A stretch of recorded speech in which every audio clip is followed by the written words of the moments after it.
Nah, saya mau tanya ke Kang Ais nih, program dari BUMN ini terkait masalah, udah baca kan kemarin rilis berita simpang siur tuh terkait masalah mekanisme penetapan Perpu yang menjadi kontroversi hari ini, ya kan? Jadwal sidang paripurna masih kan tanggal 30 nih. 30 Desember diterbitkan oleh Jokowi. Nah, kemudian masa sidang DPR itu tanggal 10 Januari sampai 16 Februari. Sampai last minute tanggal 15-16 tiba-tiba balik rapat maraton, ujungnya hanya baru disetujui di tingkat balik, tidak diparipurnakan. Nah, menurut Kang Ais gimana nih undang-undang ini? Kok jadi kacau begini nih? Itulah kuasa Allah kali ya. Jadi kacau balau ini Perpu. Ya gimana menurut Bung Ais? Iya, selamat malam ada teman-teman buruh. Saya Ais dari Geber BUMN. Terkait dengan yang dipertanyakan oleh moderator kita ini yang luar biasa, Kang Daeng. Ya memang begitu ya rangkaian proses daripada pengambilan keputusan. Namun ada yang cukup vital kalau menurut saya yang sebetulnya udah nggak perlu diuji lagi kalau menurut saya ini. Jadi apa sih yang mendasarkan pemerintah untuk kemudian menerbitkan Perpu ya? Kegentingan loh. Dasarnya kegentingan yang memaksa. Artinya ketika ini sudah dilalui terus kemudian di DPR pun tidak ada paripurna terkait dengan Perpu ini, semua bisa menilai apakah itu genting. Artinya kan itu berarti nggak genting gitu loh. Nah, dengan sendirinya kalau dengan bijak mestinya ya cabut aja, karena memang sudah tidak ada kepentingan lagi dan kegentingan lagi di situ sebetulnya. Orang diundur kok sama DPR-nya, katakan seperti itu, nggak genting, nggak genting. Nah itu yang pertama. Terus yang kedua, saya ingin tegaskan juga bahwa Perpu itu adalah sebuah rangkaian dari kebijakan yang mungkin dari pemerintah ini yang terulang lagi yang tidak pro kepada kepentingan rakyat ya kalau menurut saya, dari beberapa rangkaian yang sebelumnya ada, dari mulai kebijakan BBM misalnya, terus kemudian minyak goreng yang juga naik harganya gitu ya, yang sekarang juga nggak tahu persis kemana lagi itu kan, belum lagi persoalan-persoalan lainnya yang terkait dengan kasus-kasus tambang misalnya. Dan yang patut jadikan landasan adalah bahwa soal kemiskinan.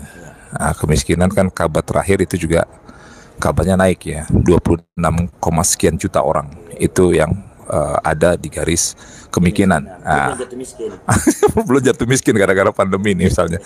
Tapi ada yang menarik sebetulnya dari tolak ukur itu. Gitu. Apa itu? Saya nggak tahu persis kriteria kemiskinan seperti apa. Tapi kalau boleh berkaca kepada persoalan, contoh ya, peserta penerima bantuan iuran dari BPJS Kesehatan. Berapa jumlahnya sekarang? 96 juta. Penerima bantuan iuran itu sejatinya itu orang-orang yang tidak mampu membayar iuran, gitu, kemudian dibiayai oleh negara. Kan seperti itu. Iurannya nggak mahal loh. Berapa sekarang? Kita 100 ribuan. Untuk kelas 3 55 ribu kalau tidak salah. Itu artinya apa? Jangan-jangan garis kemiskinan kita bukan hanya di 26, sekian juta itu loh. Jangan-jangan PBI itu sudah membuktikan jelas bahwa ketika orang tidak mampu membayar, dibayar oleh negara.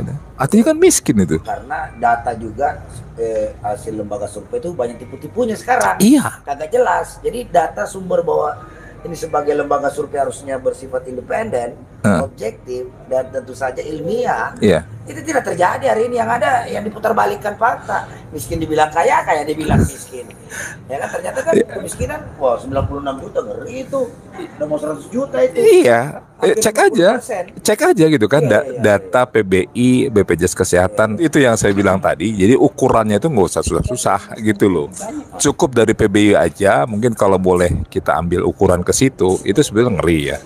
96, sekian juta itu kan, dari sekian banyak rakyat Indonesia mungkin sekarang sekitar 200 sekian ya juta orang gitu kan. Nah dari situ kemudian berlanjut ke persoalan soal kekayaan ya, kekayaan negara yang mungkin dititipkan ke BUMN. Toh BUMN juga nggak amanah gitu kan. Yang memberikan data kemarin nilai ekspor naik, tapi nilai dolarnya menurut gubernur nggak ada di BI itu dolarnya. Dan yang jelas bahwa katakan Perpu ataupun undang-undang Omnibus Law sebelumnya itu kan tujuannya untuk melapangkan investasi dengan catatan supaya bisa penyerapan tenaga kerja. Faktanya hari ini sama saja tuh. Jadi tenaga kerja kesimpulannya nggak. Perpu Cipta Kerja adalah Ah, tadi yang Mbak Nati bilang perpunya masih tipu-tipu katanya. waduh. Jadi luar biasa lah. Pokoknya ya kepada seluruh rakyat nanti tanggal 28 Februari dari apapun Anda, elemennya dari manapun, gabung aja, suarakan Anda protes terhadap pemerintahan ini. Apa yang menjadi kegentingan yang memaksa menurut Anda itu apa? Saya yakin rakyat punya versi tersendiri terkait dengan kegentingan yang memaksa. Bukan persoalan perpunya gitu. Iya. Begitu Kang Daeng. Oke, mantap.